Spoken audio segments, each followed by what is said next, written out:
la misericordia de Dios. Y hoy quiero hablar acerca de esa misericordia. Y si le tengo que poner un título a esta meditación, le pondría Casa de Misericordia. Así que compartimos Casa de Misericordia, San Juan capítulo 5, desde el versículo 1. Después de estas cosas había una fiesta de los judíos y subió Jesús a Jerusalén. Y ahí en Jerusalén, cerca de la puerta de las ovejas, un estanque llamado en hebreo Betesda, el cual tiene 5 pórticos. En esto yacía una multitud de enfermos, ciegos, cojos y paralíticos, que esperaban el movimiento del agua, porque un ángel descendía de tiempo en tiempo al estanque y agitaba el agua. Y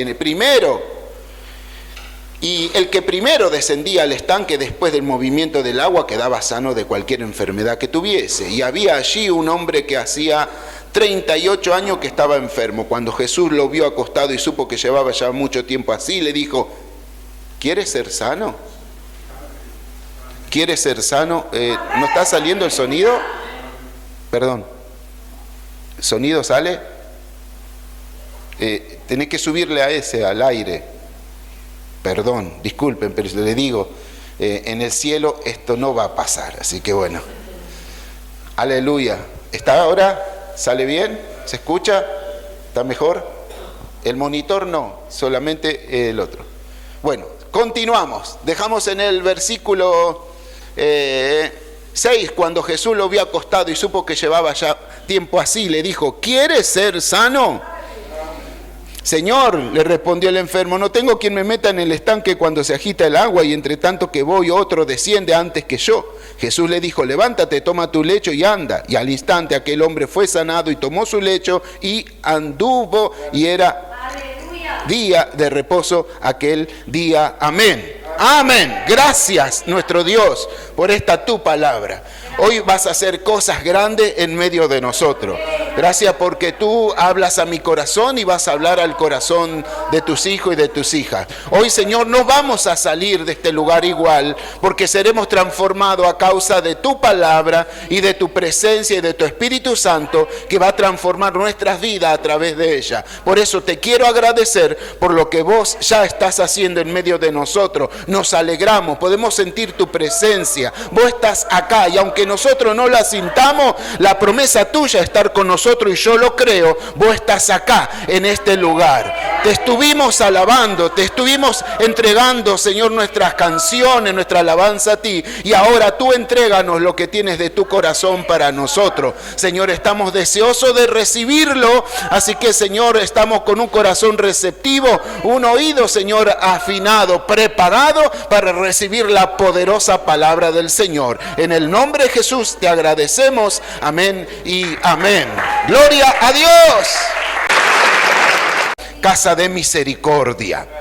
Le puse este título justamente por lo que da título a este mensaje es justamente el nombre del estanque. El estanque de Betesda. Betesda en el hebreo significa casa de misericordia. Me gusta siempre a mí ver este tema de las palabras, de la etimología, el significado, la raíz, la procedencia, porque en la palabra de Dios no hay nada puesto por casualidad, todo tiene un propósito, hay un fin en toda la palabra del Señor. Incluso estanque proviene de un verbo que en su original termina diciendo zambullirse. Así que si nosotros conjugamos estas dos palabras, tanto como estanque como Betesda, es como decir zambullirse en la casa de la misericordia. Y quiero comenzar haciendo algunas aclaraciones con respecto a la palabra que nosotros hemos leído. San Juan. Es muy particular el autor de este evangelio. El propósito principal de Juan es poder hacer conocer de que Jesús era verdaderamente el Hijo de Dios. Capítulo 21, allí en sus versículos dice que hizo muchas cosas, además de la que él escribió acá. Algunas escogió él, pero hay muchas cosas. ¿Con qué propósito? Hacer ver de que Jesús verdaderamente es el Hijo de Dios. Y es muy importante que nosotros entendamos esto, de que Juan tiene ese propósito puntual de que todos conozcan que verdaderamente Jesús es el Hijo de Dios. ¿Y por qué es tan importante? Porque a quien principalmente va dirigida. No es lo mismo que yo le escriba algo a Elizabeth como que se lo vaya a escribir al hermano José Puki, ¿no es cierto? Con Elizabeth sería algo más directo y a veces tal vez con Puki tendría otro trato. Qué bueno que estás acá, José, te estuvimos extrañando. Después te voy a agarrar por ahí porque no estuviste viniendo, no me estuviste trayendo a las chicas, ¿vieron?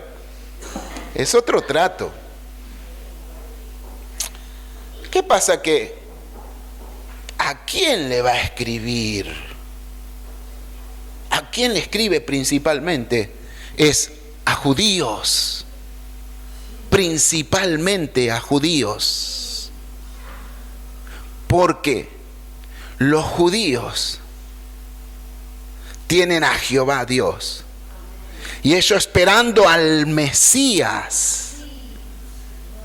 Y Jesús era rechazado por ellos. Y es más, cuando nosotros leemos en este mismo capítulo, vamos a encontrar de que luego los judíos toman a este hombre que había sido sano y le dice, ¿quién te dijo a vos que tenías que llevar en día de reposo a hacer un trabajo de cargar algo? El que me dijo Jesús. Pero ¿y ese quién es? Y Jesús decía, mi Padre trabaja y yo también hago las obras de mi Padre. Y al decir Jesús, mi Padre, los judíos la vena se le ponía así, porque no podían concebir que Jesús mismo se estaba haciendo a sí mismo, diciendo, yo soy el Hijo de Dios. Esto es algo que se va a repetir constantemente en el libro de Juan. Jesús haciendo ver a los judíos, yo soy el Mesías que ustedes estaban esperando. El Hijo verdadero de Dios del que hablan las Escrituras, ese soy yo. Pero los judíos no querían entender esto. Ellos esperaban que el Mesías sería un libertador, un guerrero que iba a venir y que iba a derrotar al imperio romano en el cual estaban subyugados. Y entonces ellos pensaban que el Mesías era un gran libertador que iba a venir, iba a romper todo, iba a bajar con sus millares de ángeles, iba a matar al emperador, iba a matar a todo el ejército, gran ejército que tenía el imperio romano, y los iba a hacer libre, iba a ser una nación libre. Así que cuando vieron que Jesús les decía, ustedes escucharon que dijeron ojo por ojo, diente por diente, pero yo te digo ahora, tenés que amar a tus enemigos. O sea, pará, este no es lo que estábamos esperando nosotros. El mayor es aquel que le sirven todas las cosas, pensaban. Jesús viene y dice, no, el mayor es el que sirve. Ah, no, este viene a cambiarnos todo a nosotros. Si vos querés vivir, tenés que morir, le decía Jesús. Le cambiaba todas las cosas. No podían concebir entonces de que Él era el verdadero Mesías. Y Juan, a esta gente a la que le escribe esto, exclusivamente a judíos. Pero también, antes de este relato, vamos a ver de que Jesucristo no solamente viene para el pueblo de Israel, sino que también viene para todos. Porque antes de este milagro, el Señor sana al hijo de un noble, de alguien que pertenecía justamente al imperio romano. Y entonces, ahí vemos que Jesús no estaba limitado solamente para una nacionalidad, sino de que Él estaba abriendo la misericordia de Dios para todo el mundo entero. De esa manera es que ha llegado el Evangelio a nosotros, porque si el Señor hubiera solamente dejado para ellos solo, tal vez no hubiéramos conocido el amor de Dios. Pero gracias damos al Señor. La palabra de Dios dice que Jesús vino a los suyos y los suyos no le recibieron. Y por eso ahora a todos aquellos que aceptan a Jesús, el Señor le da la potestad de ser llamados los hijos de Dios. Por eso es que nosotros somos hijos de Dios. Porque los otros lo rechazaron, pero nosotros sí lo recibimos al Señor. Así que, teniendo en cuenta esto, ¿a quiénes Él les va a hablar? Cuando habla a determinado pueblo, a determinada etnia, cada uno tiene costumbres, tradiciones, ¿sí? Propia de la idiosincrasia de un lugar, creencias. Y entre esas cosas hay muchas creencias populares también. Muchas creencias populares. Y por eso es que quisiera de que usted ponga atención en esto. Porque aquí la palabra del Señor, aparte cuando nosotros leemos, es muy importante poner todo el sentido cuando nosotros leemos la palabra de Dios.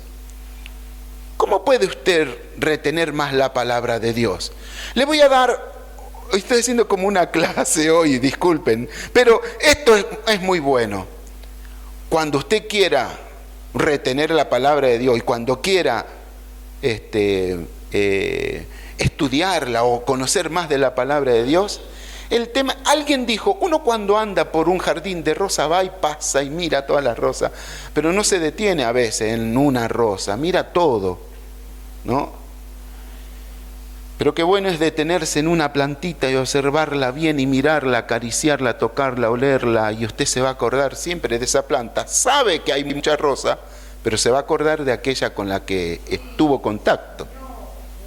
Yo le doy una sugerencia, ¿no es cierto? Cuando usted lea la palabra de Dios, esos versículos, escríbalo usted en un papel. Empieza a escribirlo. Y si ya lo tengo acá, en el celular, en las Biblias, todo, escríbalo. Y empieza ahí. Y va a ver cómo eso le va a ayudar. Cerramos el paréntesis y seguimos. Digo, hermano, entonces, que hay que poner atención incluso cuando leemos. Hay una fiesta, una de las tantas fiestas en Jerusalén. Y Jesús va ahí también con sus discípulos. Va a Jerusalén. Y de repente en el versículo 2, note cómo lo dice. Hay en Jerusalén, cerca de la puerta de las ovejas, un estanque llamado en hebreo Betesda. En realidad esa frase no va a hacer mucho énfasis como prestarle atención tanto al estanque.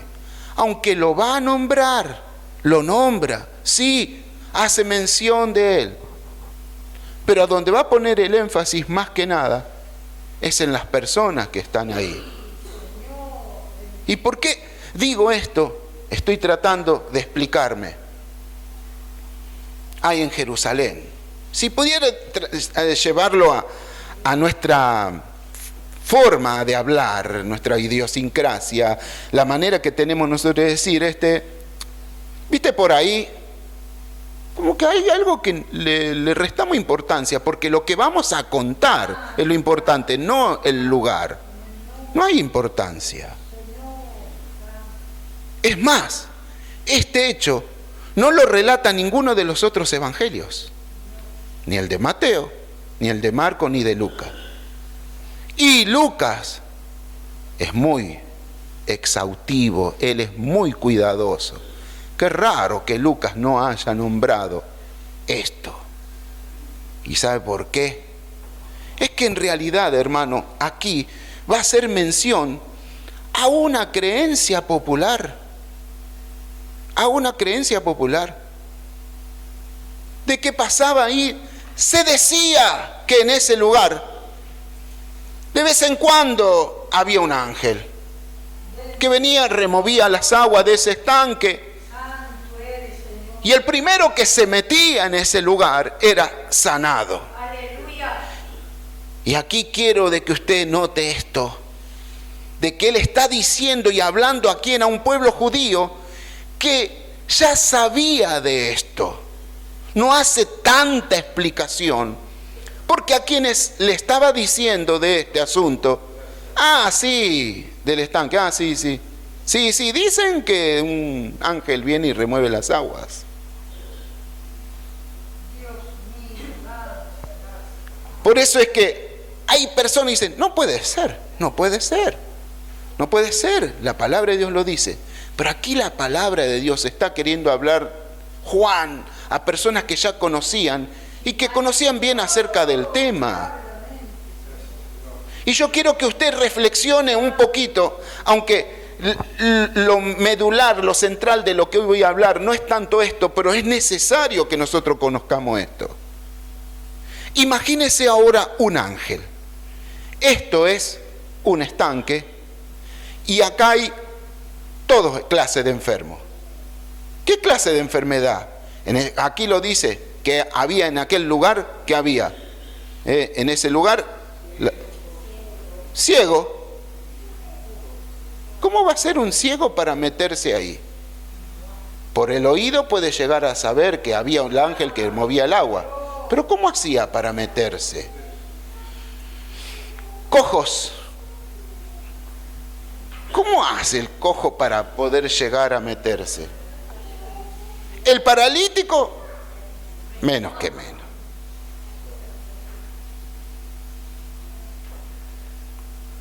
Quiero que mediten un poco. Un ángel enviado de Dios, ¿le parece que haría semejante crueldad? Bueno, muchachos, vengo acá, remuevo las aguas. A ver quién se mete primero.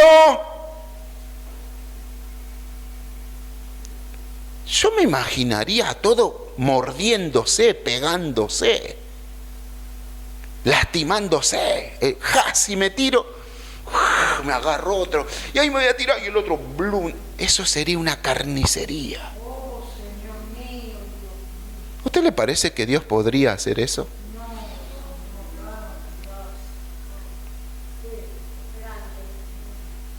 Pero estaba la creencia popular de que había un ángel. Es más, no hay registro que haya sido verdad de que alguien se hubiese sanado en ese lugar, sino que el cojo estaba ahí hacía ¿cuánto? 38 años esperando. 38 años esperando. Así que todo esto nos hace ver que había mucha gente que era muy supersticiosa y que al final, a pesar de que eran del pueblo de Dios, creían en cualquier cosa, menos realmente en Dios. Y aquí Juan mete esta historia para hacer ver que verdaderamente la fe tiene que estar puesta en Dios y no en las tradiciones, ni en las supersticiones, ni en ninguna clase de idolatría, ni nada de eso. No podemos nosotros compartir nuestra fe con otra clase de fe, no podemos. O somos de Cristo o no somos de Cristo, porque es abominación delante de Dios. Por eso es que Juan mete esta historia para hacer ver que no hay ninguna clase de misericordia en otra cosa, sino que sea en el verdadero Dios. Porque la verdadera casa de misericordia realmente es Jesús. Quien entra en ese lugar y que se va a ese lugar para ver a esa gente que estaba ahí, que lamentablemente había dejado de creer en Dios, y lo más probable es que no hayan confiado en Dios por el mal ejemplo que le daban los líderes religiosos de aquella época. Por eso, hermanos, de que nosotros como hijos de Dios, está sobre nosotros dar el buen ejemplo y el testimonio, porque el Señor dice, esa luz que vos tenés, que el Señor te dio, es para que alumbre a otros que están en tiniebla, para que viendo tu buenas obras, otros se conviertan a Cristo por lo que ven en vos. Imagínate qué pueden llegar a ver en mí si yo ando haciendo cosas malas, extrañas. Nadie va a creer en mí. Aunque yo le diga, mirá, yo te vengo a hablar de Cristo, vos no mires lo que yo haga. Y el dicho ese popular que dice, hacé lo que yo te digo y no lo que yo hago. Bueno, acá no corre esto. Lo que nosotros predicamos, nuestra vida tiene que ser consecuente a lo que predicamos. Lo que nosotros predicamos también tenemos que vivirlo. Y por eso el Señor acá, vamos a ver cómo el Señor va a ir a ese lugar. Viendo personas que están, pero en la ruina total, y aún así siguen creyendo en cosas que no le van a dar soluciones. Y usted dice, no puede ser, no, pero no vivimos, lo experimentamos. Que cuando vos le vas a hablar de Cristo a las personas, decime vos si te lo reciben con amplitud la mayoría. No. Cuando yo, porque trabajo en forma independiente, pero hubo épocas donde yo, bien jovencito, trabajé bajo dependencia, trabajé en fábrica, trabajé en empresa y tuve muchos compañeros. Y cuando venían decían, ¿viste que salió el libro de tal astrólogo? Sí, lo estuve consultando. Ah, sí, che, ¿qué te dice? No, tal cosa. Por ahí dice, che, ¿sabés que fui a uno que me tire las cartas? ¿Y qué te dijo la que te tiró las cartas? Y no, me dijo esto, el otro. Después, che, ¿sabés que fui? Dice, porque para controlarla la bruja, a ver qué anda haciendo por ahí. Porque se ve que la mujer era rapidita, por decirlo de alguna manera sutil, no, y como que a ver qué anda haciendo la bruja por ahí, porque sí, me parece. ¿Y qué te dijo? Sí, dice que me está engañando, ¿no? Cosas así, pero cuando hablaban de cosas de brujería, de cosas extrañas y esto que el otro, todos se interesaban. Pero de repente cuando hablan conmigo seriamente. Y cuando le comenzaba a hablar de Dios, me escuchaban así, pero poco a poco se iban alejando, como diciendo, bueno, tenemos que trabajar. El chino, uno de mis compañeros, el pelado, mejor dicho, uno de mis compañeros, le decían el pelado porque era pelado. Estaba por casarse con una hermosa chica. Todos lo cargábamos, decíamos, la verdad que no sé cuál es tu encanto, porque para que esa chica se case con vos, le decíamos. Lo cargábamos. Estaba a días de casarse y viene.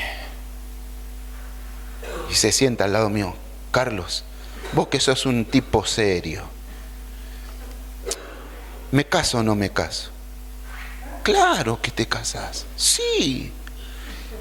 Yo hacía no sé cuántos años que me había casado, hacía poco ya que me había casado, como 4 años. Le digo, la verdad que es lo mejor que te puede pasar a mí, la verdad te cambia la vida, qué lindo que vivir el matrimonio, sí, todo bien, sí, bueno. Viene entrando el chino por ahí, viene el chino así. ¿Qué hacen acá? Che, chino, ¿me caso o no me caso? No te casé, pelado, dejate de hinchar que te va a casar y que todo el otro. Me mira a mí y me dice, estos son amigos, no vos.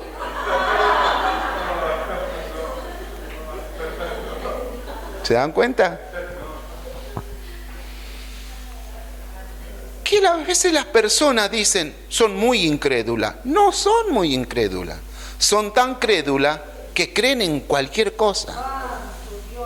Y ahí tenemos un montón de ahí, esos altares levantados a una cantante que dicen que hace milagro ahora. Y a ese cuartetero también que murió por ahí en un accidente trágico, ya le están levantando hace tiempo que le levantaron un monolito ahí, también le atribuyen milagros. Y así como eso, hay amuletos, hay tantas cosas que la gente está creyendo. Este era el caso de las personas que estaban ahí esperando algo que suceda. Y Jesús le sale al encuentro para decirle, tienen que creer en Dios. Tienen que creer en Dios. Y Jesús sale acá en esta historia, ¿cómo va a operar el poder de Dios? Como en su misericordia. No va a operar ahí en esas creencias populares, ni supersticiones, no tradiciones, ni rito religioso. Y hermano, tampoco en la suerte. Tampoco en la suerte. ¿Y cómo obra Jesús? Fíjese, entra ahí y lo primero que le dice Jesús, le pregunta, ¿querés ser sano? ¿Qué pregunta? Pareciera como si fuera una pregunta tonta, ¿no? Pues, ¿cómo le va a preguntar a un tipo ahí? Pero, hermano, es que hay personas que le gusta la vida que están llevando. Vos querés hablarle de Dios, lo querés sacar de esa miseria, y pareciera como que están tan acostumbrados a eso, de que no quieren salir. Y a veces uno se frustra, pues sí, pero ¿por qué no quiso escuchar de Dios? Es que no quieren, se han cerrado su corazón. Y Jesús no va a entrar en la vida de las personas rompiendo puertas, porque Él es un caballero, no va a ir a patear la puerta. Él dice, yo estoy afuera, golpeo la puerta, si vos me abrís, yo entro. Pero si no abrís, lamentablemente muchos vienen a nosotros a decirnos, orá por esto, orá por el otro. Sí, vamos a orar, pero si esa persona no rinde su corazón al Señor, Dios no va a poder obrar nada. Es por eso que la pregunta de Jesús, diciéndole, ¿querés ser sano? Porque viendo lo que estaba esperando, 38 años,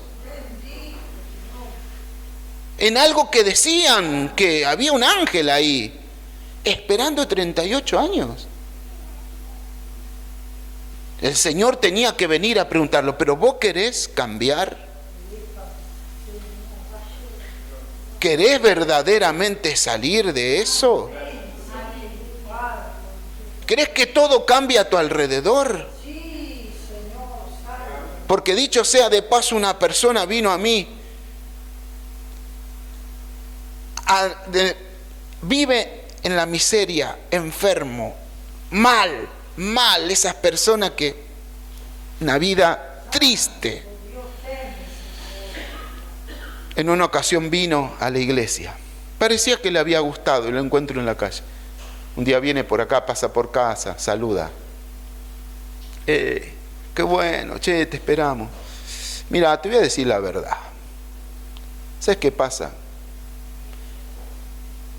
Está todo bien, pero a mí no me gusta atarme a nada. Yo quiero vivir mi vida, ser libre. Y no quiero estar atado a nada, ni atado a la iglesia, nada de esas cosas.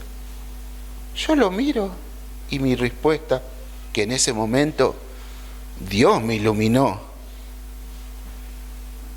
¿Sabes qué? Si esa atadura me mejora, me hace feliz, me hace vivir una vida próspera, de bendición tras bendición, yo quiero estar atado siempre a esa clase de vida y a ese Dios. No me quisiera separar más. Es más, quisiera que ese Dios me atrape de tal manera que yo no me pueda ir. Que estar viviendo en esa libertad, pero en esa miseria y en esa condición. Se quedó pensando. Sí, buen pensamiento, pero así como es, se fue. ¿Querés cambiar? Porque hay a veces que nosotros insistimos y la gente no quiere cambiar. Es más, qué triste que es. Personas que por años y años en la casa de Dios, pero no quieren cambiar. Y el Señor dice, ¿vos querés ver la mano de Dios sobre vos? Viene acá a preguntarle, porque tiene que haber una voluntad propia, hermano. Que cada uno tiene que rendir la voluntad al Señor. Porque el Señor comienza diciendo luego de esto, ya empieza a hablar con imperativos, con mandamiento, con órdenes. Y comienza a decir el Señor, levántate, toma tu lecho y anda. No está diciendo, fíjate si te podés levantar. Trata de agarrar la camilla esa donde vos estás tirado y proba a ver si tal vez Dios te sana. Jesús viene y usa órdenes. Levántate. Ponete en pie. Levántate. Ahora agarrá la cama esa y andate, llévate esa cama. Es que cuando el Señor está en un lugar, no es alguien que está estático, sino que la presencia de Dios es dinámica. Jesús no es como un florero que está para adornar nada más. Si vos querés que Jesús venga a tu vida, prepárate porque el Señor va a empezar a hacer cambios. Él va a empezar a ordenar. Fíjese el primer milagro que Jesús hizo en las bodas de Caná, que transformó el agua en vino. Y el Señor hizo ese milagro, pero Él también le dijo, a ver, traigan esas vasijas. ¿Qué hicieron las personas? Trajeron la vasija. Póngale en agua. ¿Qué hicieron las personas? Le pusieron agua. Revuélvanlo, revolvieron. Saquen de ahí, sacaron. Y ahí sucedió el milagro. ¿Qué estoy tratando de decir? Que si vos obedeces a la palabra de Dios, los milagros van a empezar a suceder. Las cosas van a empezar a cambiar. Pero tenés que obedecer a la palabra de Dios. Porque el Señor no va a estar ahí haciendo, ay, ¿ahora qué hago?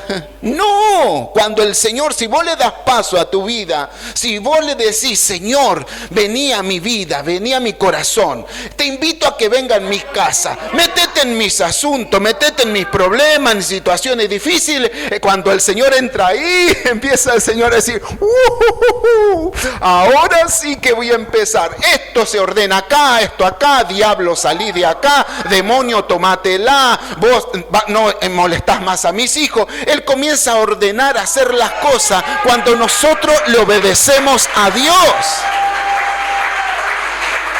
Pero para eso nuestra voluntad tiene que estar rendida al Señor y escuchar la palabra de Dios, los mandamientos y hacerle caso a la palabra de Dios.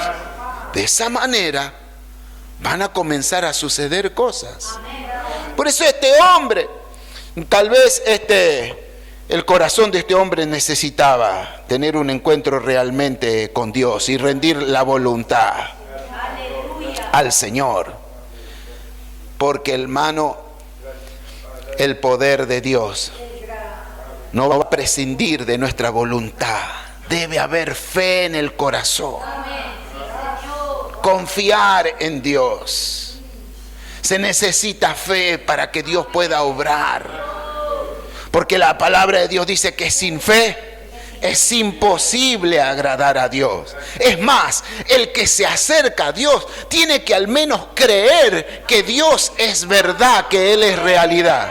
Y también tiene que saber que Dios premia esa confianza, esa fe, ese creer. Si vos te acercás creyendo al Señor, el Señor ve tu fe y Él te va a dar el premio a esa fe. Por eso es que el premio es parte de lo que nosotros creemos. El poder de Dios va a fluir, pero también tiene que ver nuestra voluntad, nuestra fe. El Señor le está pidiendo tal vez algo al hombre esto que era imposible para él. Levántate, toma el lecho, pero Señor, ¿qué me estás pidiendo? Es que a veces que Dios te va a pedir cosas que parecieran que son imposibles, que son locas. Pero eso es que el Señor nos está desafiando a que creamos en Él. Y otra cosa, el Señor sabía que Él no lo iba a poder hacer solo. Pero ahí es que el Señor le estaba queriendo dar a entender a este hombre que tome conciencia que él solo no puede hacer las cosas.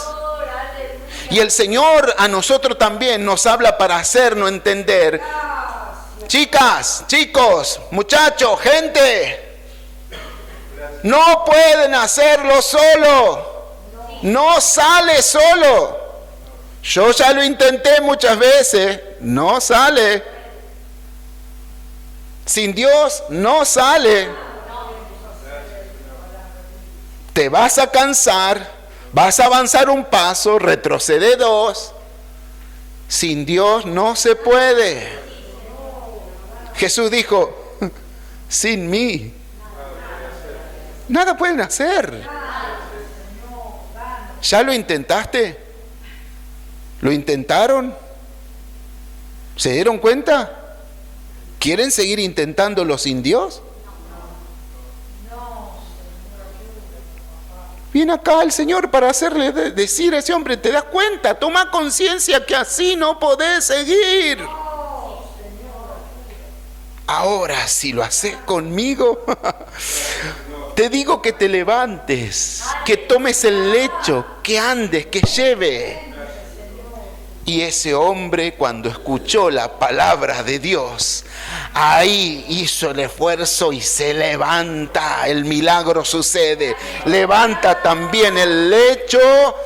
Lo que antes lo ataba, lo tenía postrado, ahora él toma autoridad y levanta eso y va. Eso es lo que Dios quiere darte, autoridad. Autoridad. Para que ya nada lo demás te gobierne, sino que te quiere dar autoridad. Porque hay muchas cosas que a veces a nosotros mismos nos atan, nos tiran para atrás, no nos dejan avanzar. Entonces el Señor nos dice, yo te quiero dar esa autoridad. No solamente el milagro, sino que también Dios te quiere que vos vivas una vida de autoridad. Y esa vida de autoridad te va a llevar de victoria en victoria y de triunfo en triunfo. ¿Vos querés vivir vida de derrota o querés vivir vida de victoria? Es muy fácil la elección, pero lamentablemente muchas personas eligen la derrota. Yo creo que acá ninguno de nosotros vamos a elegir lo negativo, sino que vamos a elegir a Dios. Atados. Muchas cosas no pueden atar y la lista es muy grande, muy grande. Pero a veces, como en aquella ocasión, la creencia popular, la costumbre, la forma de hacer las cosas también. El Señor te dice, tenés que cambiar. No, pero Señor, yo vengo así ya hace mucho tiempo. Bueno, pero es hora que cambies. No, a mí déjame así como está. Bueno, te digo que cambies. No. A mí no me cambia nadie. No, pero vos tenés un carácter. Yo no tengo un carácter. Sí, no sé, sos bipolar. Yo no soy bipolar. Sí, vos sos bipolar. No soy bipolar. Pero, sí, porque me... No soy bipolar, te dije. Cambia. El Señor viene para traer cambios. Tiene que haber cambios. Tiene que notarse esos cambios. No lo vamos a poder hacer solo. Hagámoslo a la manera de Dios. Como Él quiere. No creamos en lo que nos contaron, en lo que nos dijeron. Creámosle la palabra de Dios.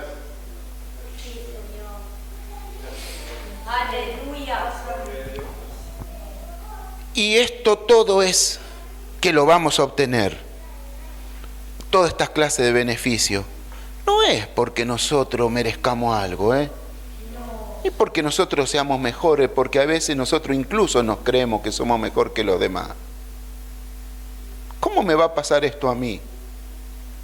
Justo a mí me pasa esto. Yo que soy tan bueno. Yo que tengo la aureola acá. ¿No? Qué triste que a veces uno incluso está atado y dependiendo a veces de la suerte. ¿Sabe que la suerte no existe para el cristiano? Lo que hay para el cristiano es la bendición. La suerte es para aquellos que por ahí andan queriéndote adivinar la suerte.